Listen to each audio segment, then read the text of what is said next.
Hello बच्चों, चलिए प्रश्न को देखते हैं। प्रश्न आकृति में त्रिभुज ओडीसी समरूप त्रिभुज ओबीए तथा कोण बीओसी बराबर 125 डिग्री और कोण सीडीओ बराबर 70 डिग्री है।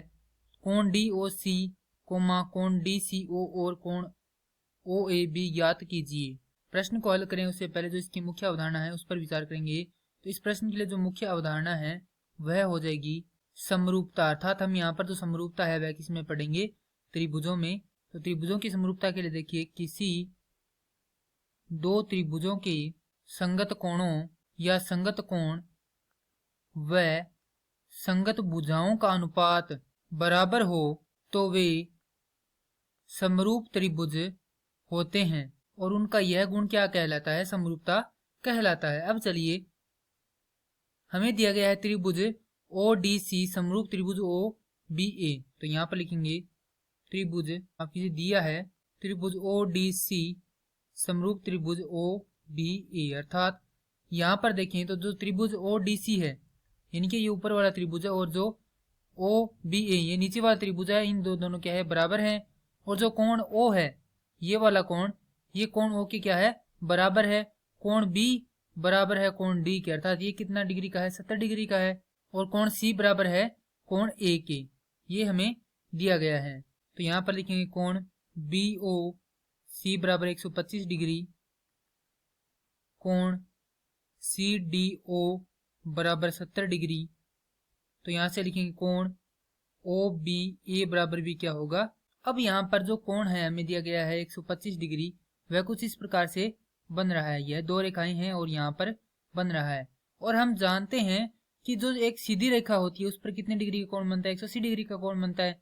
अर्थात ये इतना कोण और ये इतना कोण कितने डिग्री का? 180 डिग्री का है। इसका मान हमें दिया गया है, तो हम इसे क्या कर सकते हैं? 180 में से घटाएंगे तो हमें यह कोण प्राप्त हो जाएगा। तो यहाँ पर लिखेंगे कोण BOC योग कोण DOC बराबर 180 डिग्री, क्योंकि क्या है? एक ही रेखा के कोण या रेखिक कोण युग्म। तो यहाँ से कोण BOC का मान कितना है? BOC का मान है 125 डिग्री योग कोण DOC जो कि क्या करना है? ज्ञात करना है 180 डिग्री। तो कोण DOC बराबर कितना हो जाएगा?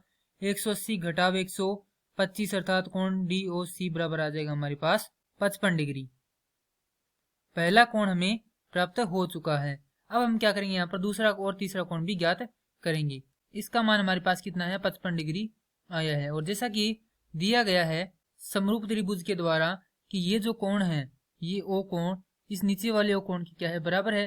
तो यहाँ से यह भी कितना हो जाएगा? कोण AOB, यहाँ पर लिखेंगे कोण AOB बराबर 55 डिग्री। और हम जानते हैं कि त्रिभुज के तीनों कोणों का योग 180 डिग्री होता है। तो यहाँ से कोण AOB, माफ कीजिए, सबसे पहले त्रिभुज को लिखेंगे। त्रिभुज है AOB, तो इस त्रिभुज में देखें तो यह 55 डिग्री है और यह 70 डिग्री है। तो जो तीसरा कोण है वह बच गया, निकाल लेंगे। तो कोण AOB योग कोण OBA योग कोण OAB, जो कि क्या करना है? हमें यहाँ पर ज्ञात भी करना है। बराबर कितना है? 180 डिग्री। तो यहाँ से प्राप्त होगा AOB का मान हमारे पास है 55 डिग्री योग OBA का मान है 70 डिग्री योग कोण OAB बराबर 180 डिग्री। तो यहाँ से कोण OAB प्राप्त हो जाएगा 180 घटाव 125 डिग्री। तो कोण OAB बराबर 55 डिग्री। तो यह भी कितना हो जाएगा? 55 डिग्री हो जाएगा। अब हमारे पास दो कोण प्राप्त हो चुके हैं। हमें ज्ञात करना है DOC, अर्थात माफ कीजिए DCO, अर्थात ये कोण ज्ञात करना है। और यहाँ से यदि हम देखें तो यह जो त्रिभुज है DOC, इसका बाह्य कोण कौन सा है? कितना है? 125 डिग्री है। और हम जानते हैं कि त्रिभुज का जो बाह्य कोण है वह क्या होता है? आंतरिक जो उसके सम्मुख दो कोण है उनके बराबर होता है, योग के बराबर होता है। तो यहाँ से लिखेंगे कोण BOC बराबर है कोण ODC योग कोण DCO, जो कि क्या करना है? हमें ज्ञात करना है। क्योंकि ये बराबर है तो इसका मान है 125 डिग्री यह है 70 डिग्री कोण डी सी। तो कोण जो डी सी ओ है वह प्राप्त हो जाएगा 125 घटाव 70 डिग्री, अर्थात कोण डी सी ओ का मान भी आ जाएगा 55 डिग्री। और ये तीनों कोण क्या करने थे, हमें याद करने थे। तो कोण जो डी ओ सी है उसका मान है 55 डिग्री। उसके बाद कोण डी सी ओ उसका मान भी है 55 डिग्री। उसके बाद है ओ ए बी, उसका मान भी है 55 डिग्री। और यही क्या हमारे प्रश्न के उत्तर है। मैं आशा करता हूँ कि यह प्रश्न आपको समझ में आया होगा। धन्यवाद।